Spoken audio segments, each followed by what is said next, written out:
स्वागत है आपका हमारे चैनल पर। दोस्तों, जीवन में आगे रहना चाहते हो तो रोज सुबह या शाम को हमें सुने।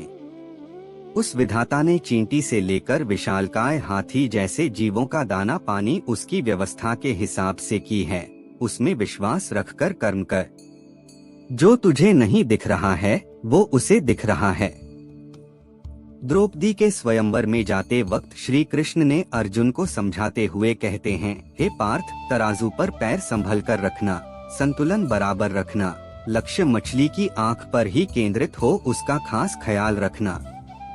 यह सुनकर अर्जुन ने कहा, हे प्रभु, सब कुछ अगर मुझे ही करना है तो फिर आप क्या करोगे? वासुदेव हंसते हुए बोले, हे पार्थ, जो आपसे नहीं होगा वह मैं करूँगा। पार्थ ने कहा, प्रभु, ऐसा क्या है जो मैं नहीं कर सकता? वासुदेव फिर हंसे और बोले, जिस अस्थिर विचलित हिलते हुए पानी में तुम मछली का निशाना साधोगे, उस विचलित पानी को स्थिर मैं रखूंगा।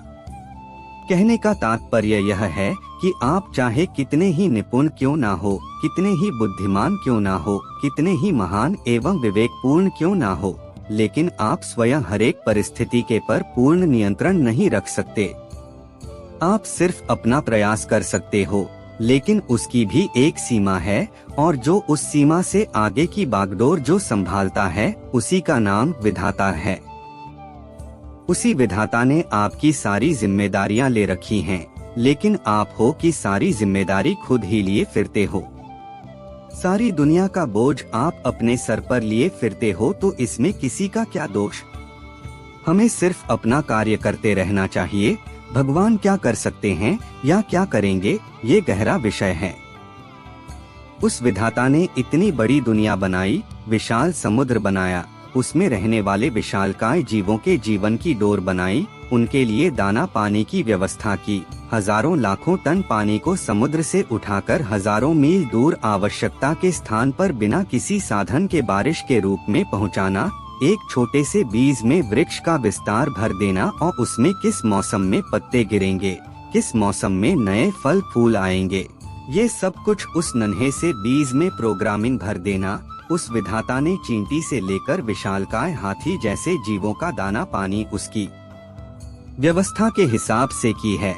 उसमें विश्वास रखकर कर्म कर। जो तुझे नहीं दिख रहा है वो उसे दिख रहा है। जो कुछ तुझे मिल रहा है वो तेरे भूतकाल का फल है, और भविष्य तेरे वर्तमान के कर्म के बीज पर टिका है। इसलिए परेशान और हैरान मत हो।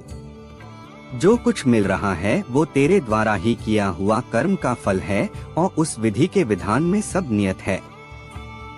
यहाँ राजा और रंक सब तेरे कर्मों का फल है। उसे किसी को राजा और किसी को रंक बनाकर कुछ नहीं मिलेगा। वो सब तेरे द्वारा बोए गए बीजों का ही प्रत्यक्ष फल है। वो सदा परम है।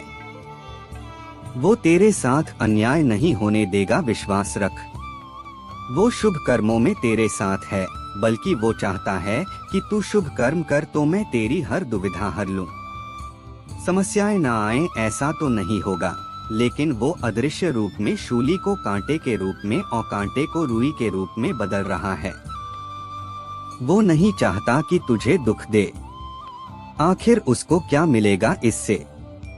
मन को थोड़ा स्थिर करके उसमें श्रद्धा रख। इधर उधर मत भटक। इंसान और उस विधाता में फर्क पहचान। उसमें पूर्ण विश्वास रखो, आगे कदम बढ़ा। वो अर्जुन की तरह पानी को स्थिर करेगा, लेकिन पहला कदम तो तुझे ही उठाना पड़ेगा।